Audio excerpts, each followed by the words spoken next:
Shalom, selamat pagi saudara-saudara yang terkasih. Selamat datang kembali dalam program Renungan Pagi Spiritual Life. Perenungan kita pagi ini akan melanjutkan pembacaan kita sebelumnya, yaitu dari Kisah Para Rasul pasal 4 ayat 23 sampai 31 dengan judul perikop doa jemaat. Demikian firman Tuhan. Sesudah dilepaskan, pergilah Petrus dan Yohanes kepada teman-teman mereka. Lalu mereka menceritakan segala sesuatu yang dikatakan imam-imam kepala dan tua-tua kepada mereka. Ketika teman-teman mereka mendengar hal itu, berserulah mereka bersama-sama kepada Allah, katanya, "Ya Tuhan, Engkaulah yang menjadikan langit dan bumi, laut dan segala isinya. Dan oleh Roh Kudus dengan perantaraan hamba-Mu Daud, Bapa kami, Engkau telah berfirman, mengapa rusuh bangsa-bangsa, mengapa suku-suku bangsa mereka-reka perkara yang sia-sia? Raja-raja dunia bersiap-siap dan para pembesar berkumpul untuk melawan Tuhan yang diurapinya.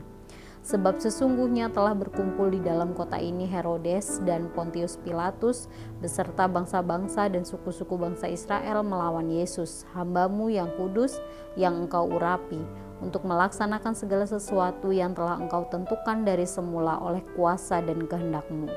Dan sekarang ya Tuhan, lihatlah bagaimana mereka mengancam kami, dan berikan kepada hamba-hamba-Mu ini keberanian untuk memberitakan firman-Mu. Ulurkanlah tangan-Mu untuk menyembuhkan orang, dan adakanlah tanda-tanda dan mujizat-mujizat oleh nama-Mu, hamba-Mu yang kudus." Dan ketika mereka sedang berdoa, goyanglah tempat mereka berkumpul itu, dan mereka semua penuh dengan Roh Kudus, lalu mereka memberitakan firman Allah dengan berani.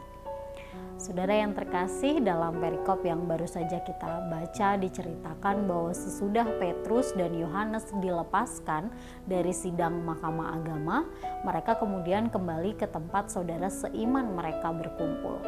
Nah, di sana kedua rasul itu menceritakan apa yang mereka alami dan ancaman apa yang telah mereka terima dari anggota Sanhedrin dan imam-imam kepala.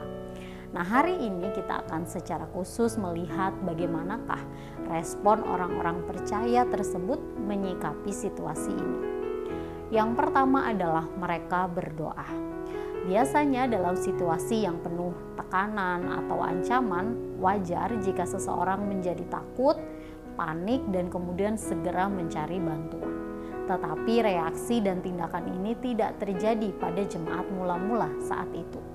Yang mereka lakukan justru menaikkan doa bersama-sama kepada Allah.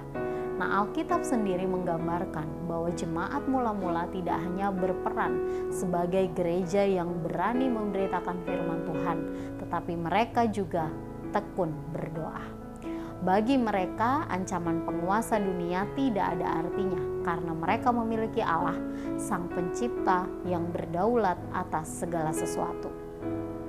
Kemudian yang kedua, mereka meminta keberanian dari Allah.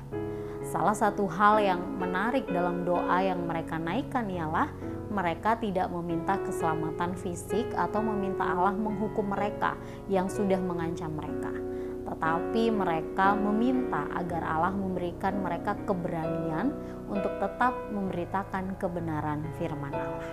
Nah, saudara, saat ini mungkin kita tidak mengalami tekanan dan penganiayaan seperti yang dialami oleh orang percaya pada abad pertama ini. Tetapi saat ini kita menghadapi berbagai tekanan dan ujian untuk mempertahankan prinsip Kristen dalam kehidupan sehari-hari. Misalnya, kita berusaha hidup jujur di antara teman sekerja kita yang sering berbohong demi mendapatkan keuntungan yang banyak. Nah, lalu apa yang harus kita lakukan? Seperti jemaat mula-mula, di saat kita mengalami tekanan, maka langkah pertama yang harus kita lakukan ialah berdoa kepada Allah. Kemudian kita harus meminta kepada Roh Kudus untuk memberikan kita keberanian untuk tetap bertindak sesuai dengan kebenaran firman. Nah, saudara, di masa penuh tekanan atau ancaman yang mungkin kita alami, janganlah kita menyibukkan diri untuk mencegah hal tersebut terjadi. Tetapi kita harus menyerahkannya di dalam doa kepada Allah. Maka Ia akan memberikan kekuatan dan keberanian kepada kita untuk menghadapi tantangan tersebut.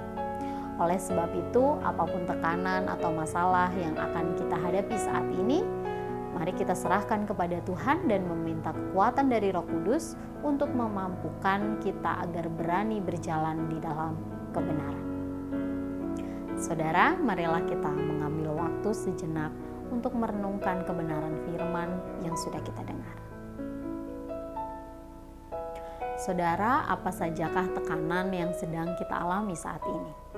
Apakah tekanan dan masalah yang saudara hadapi membuat saudara jauh dari Tuhan dan membuat saudara takut untuk melakukan hal yang benar? Jika iya, maka marilah mengoreksi batin saudara dan mulai mendoakan hal tersebut. Mari berdoa agar Allah menjumpai saudara secara pribadi dan kemudian mengubahkan kehidupan saudara. Dan juga mari berdoa agar Allah menganugerahkan kekuatan dan keberanian bagi saudara untuk tetap melakukan kebenarannya setiap hari.